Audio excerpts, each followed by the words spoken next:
반갑습니다. 강의 시작하겠습니다. 네. 오늘은 창조세계 돌봄과 공동체라는 제목을 가지고 있어요.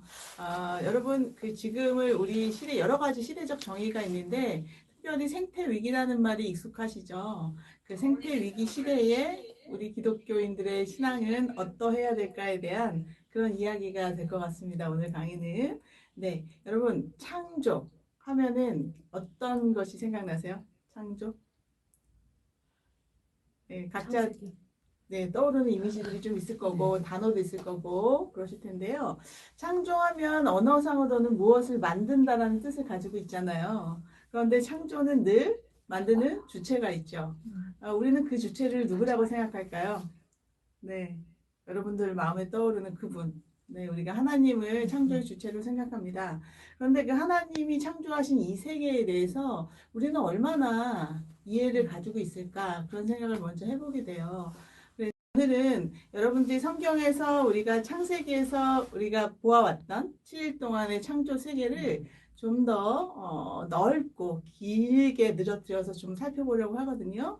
그래서 그것은 저희가 좀 성경적인 이야기 하기 전에 좀 우리가 인문학적으로나 과학적으로나 우리가 이해하는 폭을 좀 넓히기 위해서 자연과학적인 방법을 살짝 들여다보면서 창조 세계에 대해서 좀 살펴보려고 합니다. 자, 네.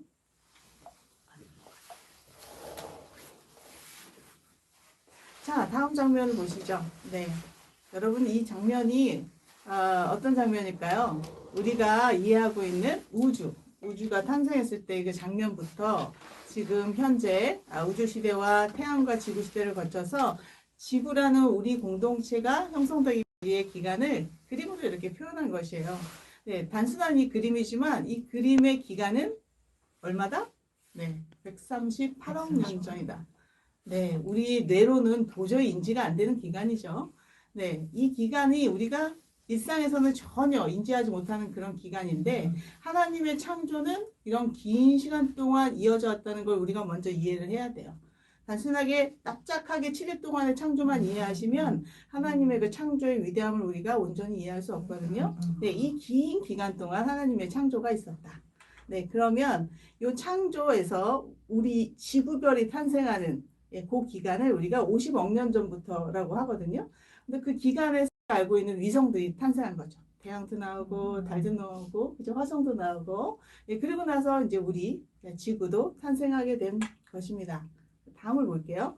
근데 이 지구는 어떻게 만들어졌을까요? 예, 그림을 보시면 운석이라고 나와 있죠. 예, 지구가 이 운석의 속도에 의해서 뭉쳐지고 커지고 커지면서 지금 현재의 지구의 크기가 만들어진 것이에요. 그런데 이 운석에는 아래 보시면 물을 포함해서 100여 종 이상의 원소가 공급되었다고 하죠. 이 지구 생태계가 만들어질 수 있는 많은 원소들이 저 멀리 우주에서부터 우리에게 온 것이죠. 자, 그래서 드디어 아름다운 푸른 지구 수구가 탄생하게 됩니다. 이 푸른 지구에는 대기권이나 수권이나 직권이나 생물권들이 있어요. 그런데 이런 것들이 서로 다르게 분류되어 있는 듯 하지만 굉장히 밀접하게 연결되어 있어서 서로 조화로운 가운데 이렇게 우리가 바라보는 푸른 지구의 모습이 탄생하게 된 것입니다. 그런데 이 지구의 모습은 우주 어디서도 찾을 수 없다고 그러더라고요. 아직까지는 발견이 안 되었다고 하죠. 왜 그럴까요? 어마어마한 우주인데 너무너무 크다고 하죠. 우리 상상력을 넘어서는 그 공간에서 이 조그마한 눈에 띄지도 않는 그 작은 지구가 왜 보이지 않는 것일까요? 예, 그것은 이렇습니다. 지구가 생명하기 위해서는 그 조건들이 굉장히 까다롭게 세밀하게 긴밀하게 연결되어 있어야 한다는 것이에요. 그 지구 생명의 출현이나 그것에 대한 번성 조건이 이 아래 그림과 같은데요. 보시면 태양과의 거리는 어떨까요? 태양하고 우리가 거리가 15,000km라고 하는데 우리가 너무 가까우면 어때요? 물이다. 증발되어 버리죠. 조금 더 멀면 어떨까요? 얼어 죽을지도 몰라요. 네. 그래서 이 태양과 지구 간의 그 안정적인 거리가 굉장히 중요하고요. 그로 인해서 태양은 기후를 관장하고 그리고 광합성 작용을 돕게 하고 그리고 해수와 대기를 순환하게 하면서 이 지구를 만드는 중요한 역할을 하게 됩니다. 그 다음엔 지구의 크기예요. 예, 여러분 지구의 지금의 크기가 얼마나 적절한지 아세요? 지구가 좀만 더 작아지면 대기권이 날아가 버려요. 중력의 힘이 약하기 때문에. 그리고 지구가 좀 더 커지면 우리는 움직이기가 힘들어지죠. 예, 생명체가 활동할 수 없는 지경이다. 그런 적정한 지구 내부에 어떤 에너지 크기를 가지고 있을 수 있도록 이 크기가 만들어진 것이에요. 그래서 지구 내부에 있는 에너지에서 핵과 멘틀이 운동이 있어지면 지진도 생기고 가스한테 폭발하고 판지각 운동이 생기면서 지질 활동이 생기는 거죠. 그로 인해서 탄소가 순환하는 거예요. 네. 그리고 나서 또 달이 있습니다. 여러분 달. 달은 굉장히 작은 위성이지만 단순한 위성이 아니죠. 달은 지구에 굉장히 큰 역할을 하는데 기조력이라고 그러죠. 우리가 밀물과 썰물에 의해서 우리가 물이 순환하게끔 만들어주는 게 달의 역할이에요. 그로 인해서 이 지구의 온도가 적절하게 유지될 수 있는 역할을 하는 거죠. 그렇기 때문에 어떻게 돼요? 생명체가 번성할 수 있는 굉장히 좋은 조건을 이 달이 만들어준다고 할 수 있습니다. 마지막으로 생명체를 이루는 모든 원소가 지구에 있다는 거예요. 어디서 왔다고요? 멀리 우주에서. 네. 우주가 폭발하면서 여러 위성들이 생길 때 그때 먼지와 운석들이 지구로 날아다 준 그 모든 원소로 우리는 지금의 지구 생태계가 있었다는 거죠. 그래서 결국에는 이 모든 생명의 출현이나 번성 조건이 그죠? 너무나도 우연적이게 너무나도 필연적이게 50억 년 전에 만들어졌다. 그래서 지금 우리가 살고 있는 지구가 만들어졌다는 것이에요. 대단하죠? 예, 이 대단한 조건을 우리가 단순하게 과학에 검증된 자료로 보는 것이 아니라 우리는 뭐라고 봅니까? 네, 하나님의 창조 역사로 봅니다. 하나님의 창조 역사는 이렇게도 깊고 넓고 오랜 기간을 우리에게 보여있다는 것이에요. 그래서 그렇게 만들어진 지구는 이렇게 검붉고 회색이었다가 하얗다가 푸른 지구가 됐어요. 이 과정에서 여러분 광물이 이 지구를 만들고 나서 제일 마지막에 생명체가 출현한 그 마지막 생명체는 누구였을까요? 인간이죠. 네, 인간이죠. 우리는 지구의 마지막 네, 막내입니다. 맞습니다. 여기 다양한 막내들이 계시네요. 네. 그런데 이 다양한 생명종에서 제일 마지막으로 태어난 우리 인간이 지금 어떻습니까? 네, 지구의 주인인 양 행세하고 있어요. 자, 그러면 우리 지구의 모습을 우리가 좀 다른 각도로 한번 바라다 볼게요. 자, 이번에는 우리가 본 지구를 진짜 이미지로 한번 보는 것입니다. 우주부터 해서. 자, 여러분이 우주 한번 보시죠. 자, 아름답죠? 네. 움직입니다. 네, 기술이 좋아져서 찍은 거잖아요. 그 망원경으로. 네, 이 우주 은하계의 아름다운 모습을 보면서 여러분들은 어떠세요? 하나님이 창조하신 이 세계가 참으로 아름답다는 걸 느끼셨으면 좋겠습니다. 다음엔 지구의 모습입니다. 네, 푸른 지구. 네, 멀리서부터 네, 지구를 바라볼 수 있으면 얼마나 아름다울까요? 네, 세계에서 유명한 사진 중에 하나가 이 지구를 바라보고 있는 우주인의 사진이었어요. 그것은 무슨 의미냐? 인간이 이렇게 작은 존재다. 그런 것들을 보여주는 그 우주의 위대함과 동시에 파란 지구를 우리가 보여주는 아름다운 풍경의 사진이 있거든요. 한번 나중에 꼭 찾아보시기 바라요. 어때요? 이거 보시면 참으로 예, 하나님의 역사가 놀랍고 아름답죠. 네. 다음입니다. 좀 지구로 들어왔어요. 지구 안으로 들어왔어요. 여기는 물의 생태계입니다. 자, 야, 물고기들 아름답죠. 전 얘들 보면 참 궁금합니다. 얘들은 언제부터 이 거리를 유지하면서 부딪히지 않고 살 수 있는 방법을 배웠을까요? 네. 이런 것들, 그 생명의 작동 원리, 생명이 살아가는 그 방식, 이런 것들을 바로 하나님께서 이들에게 주신 것이겠죠. 예, 그에 비하면 우리는 참 미약합니다. 우리는 배우지 않으면 이렇게 살아낼 수 있는 능력이 없는 아주 작은 막내거든요. 자, 이것은 계곡의 모습입니다. 여러분, 이 물이 어디에서 왔다고요? 우주에서 왔습니다. 옆에 있는 그 절벽, 바위들은 어디서 왔을까요? 예, 우주에서 왔죠. 그리고 저 기간은 저들이 저 모양을 갖추기까지 세월이 얼마나 흘렀을까요? 네, 50억 년, 40억 년, 알 수가 없지만 굉장히 긴 시간 동안 일궈왔다는 것을 우리가 알 수가 있습니다. 네, 이 아름다운 지구 누가 만드셨다고요? 하나님. 예, 하나님이 만드셨습니다. 자, 이제 좀 땅으로 올라가 봅니다. 여러분, 아름다운 엉덩이죠? 네, 이 엉덩이 누구의 엉덩이입니까? 네, 닭이죠, 닭. 여러분들, 이 아름다운 피조물을 통해서 여러분, 치킨의 냄새가 나시나요? 아니면 생명의 냄새가 나시나요? 네, 하나님이 지으신 아름다운 닭의 모습입니다. 이렇게 피조 때부터 자기들이 하나님에 의해서 만들어진 모습이 지금은 참 찾기가 어렵죠. 이렇게 풀려 자유롭게 방목하는 닭들 본 경험 별로 없으시잖아요. 그죠? 자, 어떠세요? 이거 뭘까요? 네. 이게 하나님이 지으신 거 맞아요? 네, 맞습니다. 원래 보시기에 참으로 징그럽죠? 네, 그러나 이 지렁이가 없다면 우리 생명의 근원이 되는 땅이 호흡할 수 없는 그런 지경에 이르지 않습니까? 하나님 지으신 참으로 아름다운 피조물인 게 분명합니다. 그래서 우리는 지나가다가 비가 온 후 얘들이 길거리 밖으로 도망 나오면 어떻게 돼요? 징그럽다고 도망쳐야 될까요? 아니죠. 손으로 살짝 얹어서 본래의 거주지인 땅으로 흙으로 보내줘야 됩니다. 자, 좀 구체적으로 들어가 볼게요. 현미경으로 좀 들여다봐야 되는 장면인데 보겠습니다. 네, 플랑크톤이에요. 물벼룩이라고도 하는데, 자, 이 작은 생명도 뭘 먹어요. 그렇게 먹으니까 막 소화시키고 있잖아요. 그죠? 우리가 눈으로는 볼 수 없는 미시적인 세계에 하나님의 손길이 이렇게 닿아 있는 작은 피조물들이 있습니다. 이들도 생명체로 또 낳기도 해요. 예, 그 자손을 낳는 거죠. 예, 얘보다 더 작은 피조 세계로 한번 들어가 보겠습니다.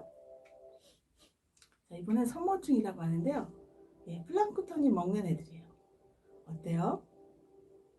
동그란 원 안에 가까이 들여다보면요. 진짜 우주가 있는 것 같아요. 네. 너무 아름다운 모습 아닙니까? 네. 하나님이 창조하심은 거시적인 아주 큰 우주에서부터 이렇게 작은 미생물까지 그 손길이 닿지 않은 것이 없지만 우리 눈에는 확인되지 않았던 이런 다양한 창조의 풍경들을 이렇게 보았습니다. 자, 그래서 이 우주부터 이 작은 성모쯤까지 누가 만드셨다고요? 네, 하나님이 만드셨어요. 그래서 우리는 이렇게 말합니다. 함께 읽어볼게요. 태초에 하나님이 천지를 창조하셨느니라.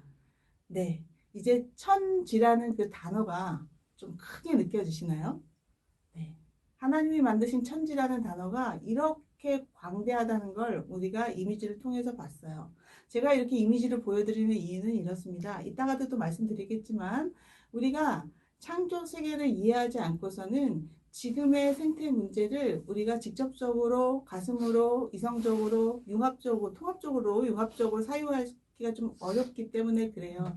우리가 하나님이 지으신 세계를 좀 바로 알고 그것에 대해 감탄하는 마음이 우리에게 먼저 있어야 된다는 것을 참으로 중요하다고 생각합니다. 자, 그래서 우리가 성경으로 잠깐 들어가서 이 얘기를 해볼게요. 다시 한번 거치고 지나가겠습니다. 여러분들이 알다시피 창세기는 7째 날 동안 하나님이 만드신 거예요. 첫째 날은 빛과 어둠을 나누셨죠. 둘째 날은 궁창, 물과 물 사이에 궁창을 만드셨습니다. 아시다시피 고대 세계관에서는 비가 오는 하늘에는 당연히 물이 있었기 때문에 이런 표현이 있는 것이죠. 셋째 날에는 땅과 바다를 나누시고 식물을 창조하셨어요. 그런데 참 재미있게도 땅과 바다가 나뉘면서 물이 왔다 갔다 해야 그 안에서 식물이 창조되죠. 그래서 이끼부터 시작해서 식물이 땅으로 올라오는 그런 상황을 우리가 과학에서도 볼 수 있습니다. 넷째 날은 해와 달과 별, 광명체를 창조하시게 됩니다. 그리고 다섯째 날은 바다, 물고기와 또 새들을 창조하시죠. 그리고 여섯째 날 드디어 짐승과 사람, 막내 사람을 창조하시게 되네요. 그런데 사람을 창조하시고 하나님은 좋았더라 해서 끝나지 않으시고 뭐라고 하십니까? 심히 좋았더라는 표현을 하시죠. 네, 심히 좋았던 그 사람을 만드시고 하나님은 에게 이렇게 명령하십니다. 하나님이 그들에게 복을 주시며 하나님이 그들에게 이르시되 생육하고 번성하여 땅에 충만하라. 네, 여기까지는 앞에 있는 피조물에게도 있었습니다. 예. 그런데 인간에게는 추가되는 게 있죠. 땅을 정복하라. 또 바다의 물고기, 하늘의 새와 땅에 움직이는 모든 생물을 다스리라 하시니라. 이것이 인간에게 부여된 또 다른 지상 명령이 되어요. 네, 이것을 보면 여러분 어때요? 하나님이 정복하라 그리고 다스리라 그랬습니다. 우리에게 무엇을 주신 건가요? 왕권을 주신 거죠. 예, 하나님의 권한을 이양하신 거예요, 지금요. 네, 그래서 우리는 이 권한을 부임받은 우리는 어떻습니까? 우와, 신난다. 우리에게 힘이 생겼어. 네, 우리 마음대로 하면 될까요? 어떨까요? 그러나 원래 왕권의 의미는 지키고 보호하는 임무예요. 네, 자신들이 자신에게 맡겨진 부족이나 백성들을 지키고 보호하는 게 원래 왕의 의무입니다. 여러분 만약에 이 살림이라는 공동체를 딱 여러분에게 드리면서 자, 여러분 마음껏 정복하고 다스리세요 하시면 어떠세요? 아 신난다. 온 교회를 누리리라. 그렇게 생각이 드세요? 아니면 마음 가운데 허걱 어떡하지? 그런 마음 먼저 드세요. 그런 거죠. 우리에게 주신 왕권은 그런 책임감이 굉장히 큰 것입니다. 자, 이 모든 것을 하나님께서 우리에게 말씀하시고는 마지막 날 쉬셨어요. 그런데 일곱째 날도 쉬었다고 하긴 좀 어려운 게 안식일을 만드셨거든요. 그리고 그 안식일을 우리에게 지키라고 하셨거든요. 거룩한 날이라고 하셨어요. 그래서 창조의 모든 과정이 끝나는 날은 여섯째 날이 아니라 일곱째 날이라고 볼 수가 있겠습니다. 자, 하나님이 이 창조하는 이 여섯째 날 동안 제일 많이 하신 말씀이 있어요. 그 말씀 우리가 한번 상상해 보죠. 제가 성서를 다 읊어드리진 못했지만 한번 상상해 보시면 뭘까요? 있어라. 네, 하나님이 있어라. 보시기 좋았더라. 좋았더라. 이 말이 제일 많이 나오는 말이거든요. 이 좋았더라는 말은 토브라는 히브리어죠. 토브의 사전적 의미는 보신 바와 같아요. 선하고 기쁘고 뭐 번영하는 것과 아름다움의 사전적 의미가 있습니다. 근데 그것을 성경에서 좀 용례를 찾아보면 이런 의미가 있어요. 관계적으로 조화를 이룬 상태예요. 여러분 시편에 보면 형제가 동거하여 연합함이 어찌 그리 선하고 아름다운고 라는 표현이 있죠. 그때 선하다가 바로 토부예요. 어떤 관계적으로 서로 조화가 된 상태, 사이가 좋은 상태, 그거를 토부라고 합니다. 또 하나는 우리가 창세기에서 보듯이 아름다운 것, 보기에 좋은 것이 곧 선하다는 그런 의미도 가지고 있고요. 그리고 유익하다와 적합하다의 의미가 있어요. 창세기에 보면 아담을 지으시고 혼자 있는 게 보기에 좋지 않다, 적합하지 않다. 그럴 때 표현도 그때의 토부도 같은 의미예요. 그래서 뭔가 유익하다, 적합하다의 의미가 이 토부에 있습니다. 그래서 하나님이 창조 질서, 하나님이 만드신 이 세계는 이 서로 다른 것들이 다양함 가운데 조화를 이루어서 아름다워 보일 수 있는 그 상태를 우리가 토부라고 볼 수가 있어요. 네. 그런데 우리가 이 하나님의 토부, 창조 질서를 잘 따르고 있는가? 그 부분에 대해서 우리가 생각해 봐야 된다는 거죠. 근데 사실은 이 창조 질서, 하나님이 창조하신 때의 그 모습을 우리가 그대로 잘 보존하고 있는가? 그것에 대해서 우리가 되물어 본다면 그 답은 NO이죠. YES이면 우리가 이 강의의 제목인 생태 위기가 올 수가 없었겠죠.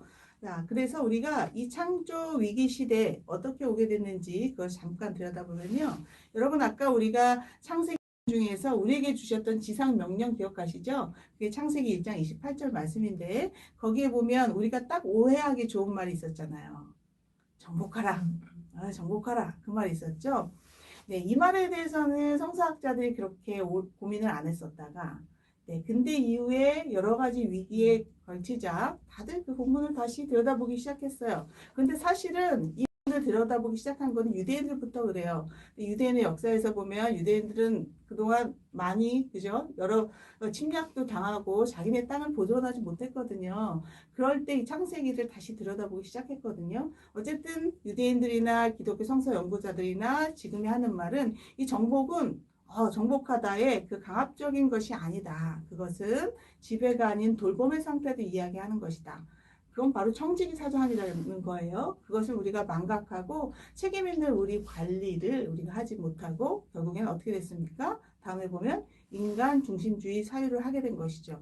그래서 인간 욕망을 중심으로 해서 자연을 우리가 돌보다기보다는 착취하는 그런 상태에 간 것이에요. 그럼으로써 생태계의 균형이 파괴됐겠죠. 이때 균형이 파괴된 생태계는 우리가 이렇게 얘기할 수 있어요. 자연이 자원화됐다. 예. 우리가 자연을 우리가 하나님이 주신 공동체의 우리 이론으로 생각하는 것이 아니라 나의 욕망과 나의 자산을 늘리기 위한 자원으로 착취되는 거죠. 그래서 이거를 도구적인 자연관이라는 표현을 해요. 그리고 이것은 경제적 가치를 중요시하고 그것이 원래 하나님이 창조 시대에 만들었던 그 목적과 의미가 상실된 생태적 가치가 무시된 그 상태라고 볼 수가 있어요. 그래서 결국에는 무작위한 개발로 인해서 지속 불가능하게 되는 자연 상태가 이렇게 된 것이죠. 결국엔 이것을 극복하기 위해서 우리가 해야 될 것은 생태적 회복이다. 생태적 회복은 이렇게 말씀드릴 수 있을 것 같아요. 창조 질서를 우리가 재인식하는 건데 우리가 앞에 길게 창조 시대를 다시 보아왔잖아요.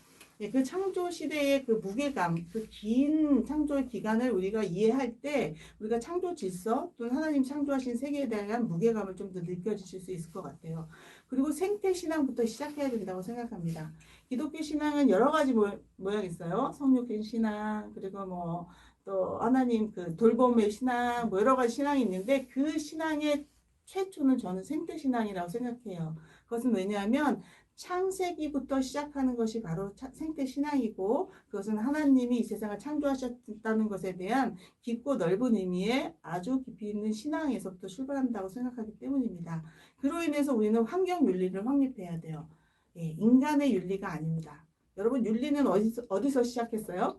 인간과 인간 간의 관계, 공동체에서 확립된 것이 윤리사상인데 이제는 거기에 뭐가 들어가야 돼요? 이 지구, 공동체, 자연이 들어가야 되기 때문에 환경윤리가 확립이 돼야 됩니다. 그로 인해서 우리의 삶은 단절된 삶이 아니라 지속 가능한 삶으로 이어질 수 있다는 것이죠.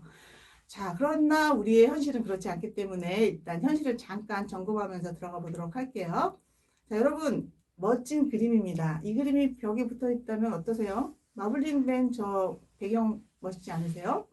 배도 약간 운치 있게 딱 떠 있고 멋있잖아요. 이걸 한번 확대를 해보겠습니다. 네. 네, 이거는 2010년도에 있었던 세계 최대 기름 유출 사고예요. 네. 이게 유정이 있었는데 바다 깊숙한 곳에서 기름을 끌어올리는 그 유정이 고장이 났어요. 복구가 안 됐어요. 그래서 약 90일이 안 되는 기간 동안 기름이 계속 새어 나간 거예요. 어떻게 됐을까요? 기름이 바다 깊숙이 하나님이 창조하신 그 지구 속까지 들어간 것이죠. 그래서 해양 생태계가 파괴되었고 지금이 2010년도니까 15년이 지났잖아요. 아직도 복구 위해서 노력하고 있어요. 그 심층에 있는 오염은 복구하는 데 시간이 오래 걸린다고 하더라고요. 네, 이 기름, 떠있는 기름의 모습 가까이서 보면 이런 그림이죠. 네.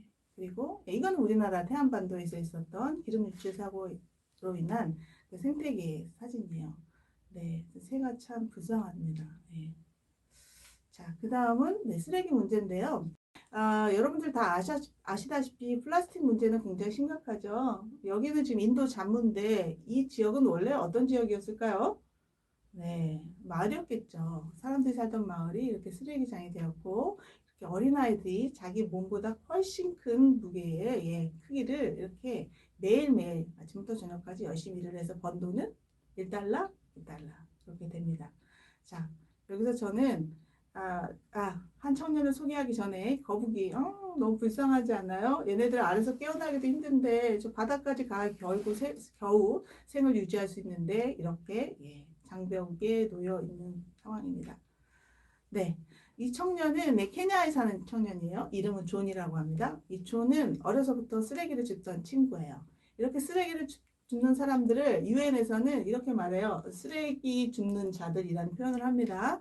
네, 이 친구가 유엔에 가서 말하기를 저는 이곳에서 살고 그리고 이곳에서 친구들과 일을 해요. 그런데 저는 친구들이 거의 없어요. 왜냐고요? 네, 왜일까요? 쓰레기에서 방출된 오염물질로 인해서 친구들이 많이 죽었어요. 네. 그런데 존이 그런 말 합니다. 어느 날 내가 열심히 쓰레기를 줍다 보니 이런 생각이 들었대요. 나는 이렇게 열심히 일하는데 사람들은 나를 알 수 있을까? 그리고 나는 그만큼 일한 것에 대한 가치를 나는 인정받고 있나? 그런 생각을 하게 된 것이죠. 네, 여러분 쓰레기, 특히 플라스틱은 재활용되는 정도가 8%에서 9% 정도 되거든요. 근데 그 중에서 여러분 60% 재활용을 담당하는 사람들이 바로 이런 쓰레기 줍는 청년들이에요. 네. 이런 쓰레기 줍는 사람들은 전 세계에 약 2,000명. 근데 쓰레기를 버리는 사람들은 전 세계 20억 인구입니다. 여러분, 우리가 그들에게 짐을 지고 있지 않다고 볼 수가 없죠. 그래서 이들에 대한 인권 문제가 지금 다시 대두되고 있는데요. 이렇게 우리가 이 세상에서 환경의 문제는 단순히 우리가 보고 있는 그 동물의 문제, 또 더러움의 문제, 또 훼손의 문제뿐만이 아니라 인간의 존엄성도 문제가 되는 인권의 문제까지 이어지고 있습니다. 네, 이 친구들이 이렇게 일하는 모습이에요. 네. 이건 참 인상적인 그림이라서 제가 가져왔는데요. 이 작가는 세네갈의 고향인 작가예요. 근데 이 사람이 세네갈 아름다운 고향에 오래간만에 돌아갔어요. 그랬더니 웬일입니까? 고향에다 쓰레기 밭이 된 거예요. 그래서 이 사람이 퍼포먼스를 하나 기획해서 진행을 한 사진입니다. 네, 대지의 여신이 쓰레기에서 분노하면서 올라오는 거죠. 그리고 사람들에게 외칩니다. 너희가 이 아름다운 내 땅을 이렇게 쓰레기로 물들였구나 하면서 경고하는 메시지가 담긴 그런 사진이거든요. 참으로 인상적이지 않나요? 네, 이걸 우리가 하나님으로 생각하신다면 하나님은 얼마나 더 슬피우실까요?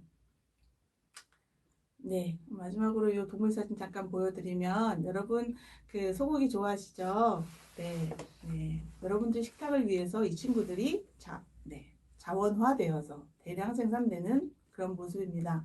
더군다나 여러분 그거 아세요? 요즘에 유행하는 관절약 있잖아요. 관절약의 원료가 어디서 나올까요? 소뼈에서 나오거든요. 그래서 우리가 동물을 여러 각도로 자원화돼서 사용하는 그런 모습을 볼 수 있고 또 이 동물을 기르기 위해서 지구의 허파인 아마존은 그 숲을 잃어가는 그런 풍경을 여러분이 보고 계십니다. 자, 그래서 우리는 생태 위기에서 다시 그 보전을 위해서 노력을 해야 되는데 그 노력을 하는 우리의 기독교적인 정신, 기독교적인 신앙의 시작은 바로 이 창조적 육화에 있다고 말씀드리고 싶어요. 여러분 낯설죠? 창조적 육화. 네, 육화라는 말을 제가 쉬운 말로 바꿔볼게요. 성육신. 들어보셨죠? 성육신. 네, 육신을 이루다. 그래서 그걸 바로 육화라고 합니다. 근데 왜 창조라고 하냐? 네, 이렇게 말씀을 통해서 들여다볼게요. 태초에 하나님이 천지를 창조하셨죠. 네. 근데 천지를 창조하실 때 처음에 말씀이 계셨다고 되어 있습니다.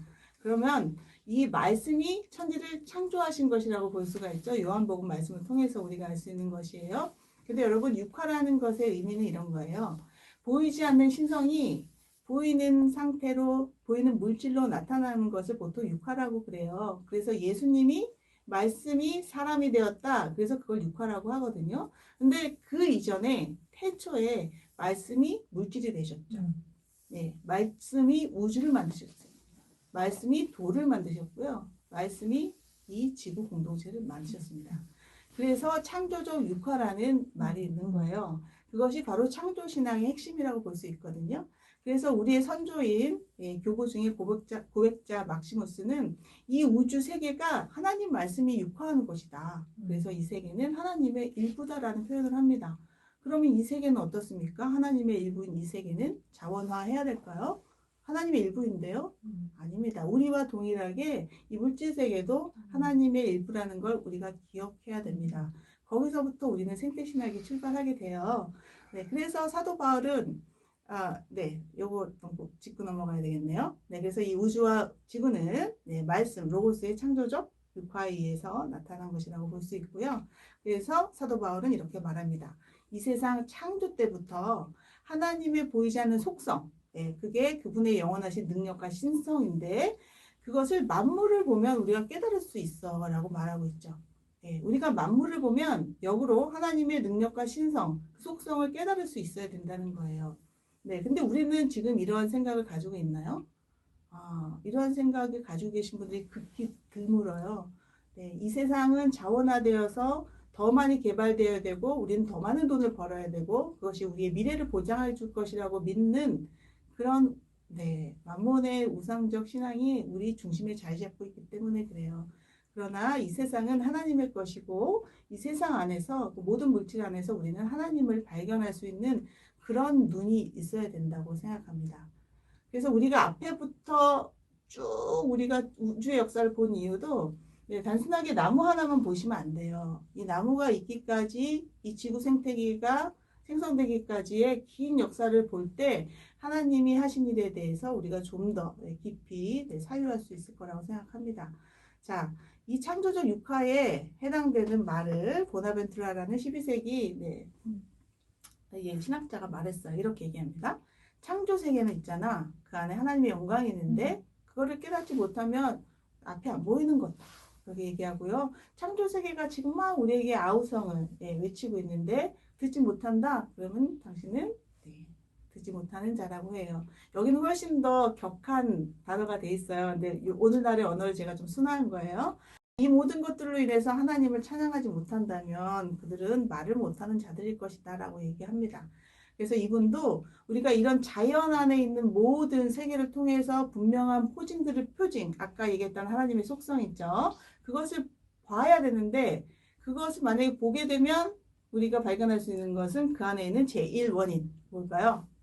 하나님이죠. 이 세상이 있게 한 제1원인 창조를 만들게 한 그분을 발견하지 못하는 거라고 얘기해요. 그래서 기독교인들은 반복해서 말씀드리지만 이 창조 세계를 통해서 하나님의 그 속성을 발견하는 그런 사람들이어야 합니다.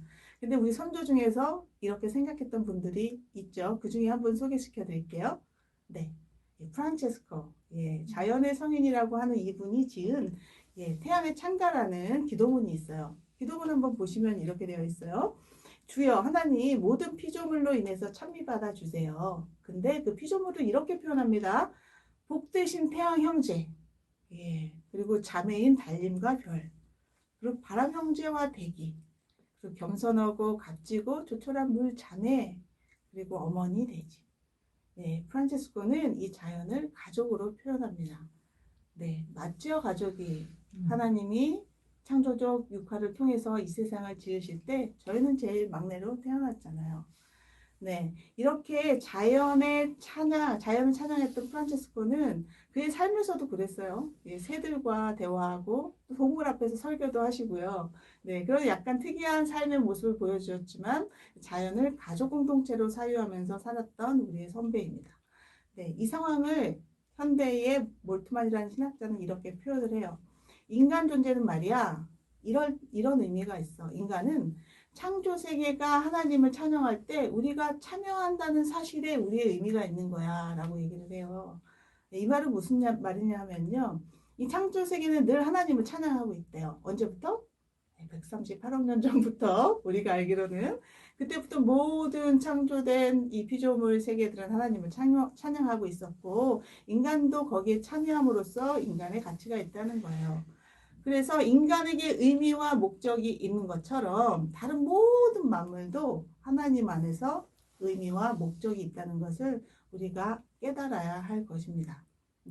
그럴 때에 우리가 창조신앙, 생태신앙, 우리가 회복하고자 하는 이 세계에 대한 그 믿음의 출발을 거기서부터 해야 될 것 같다는 생각을 합니다.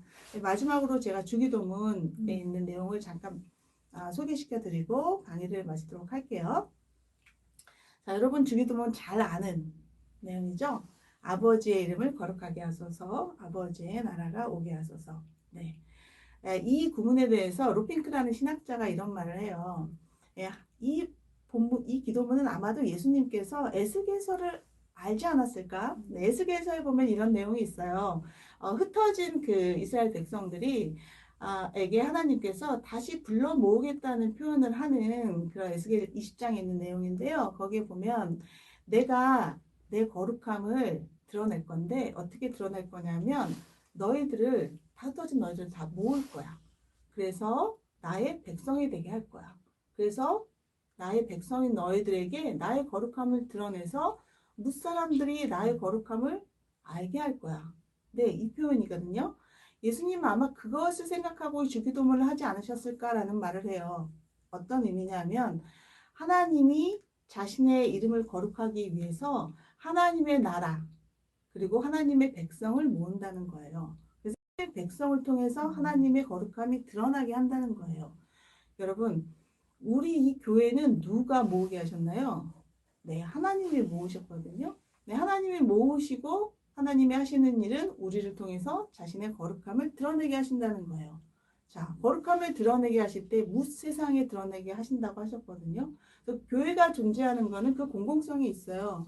하나님의 나라라는 하나님의 예표적인 그 교회 공동체를 통해서 결국엔 하나님의 거룩함은 세상에 드러나므로 백성이 하나님의 거룩함을 지켜보게 하는 것입니다. 그런데 여기서 또 하나 중요한 것이 있어요. 그럼 그 하나님의 나라에 있냐는 것이죠. 인간만 있을까요? 인간을 있게 했던 그 전부터 있었던 우리를 생존하게 했던 우리의 가족들이 있잖아요. 자연이 있기 때문에 이 하나님의 나라가 거룩함을 드러나기 위해서 우리가 종속해야 된다면 그 안에는 우리와 더불어 우리를 있게 했던 오랜 기간 동안 지구를 형성한 우주 차원에서의 그 우주의 화학 물질 모든 반응을 통과해서 우리가 있었던 걸 우리가 기억한다면 우리는 지금 우리가 서 있는 이 땅부터 우리 하나님 나라에 속한다는 것을 기억해야 될 것입니다.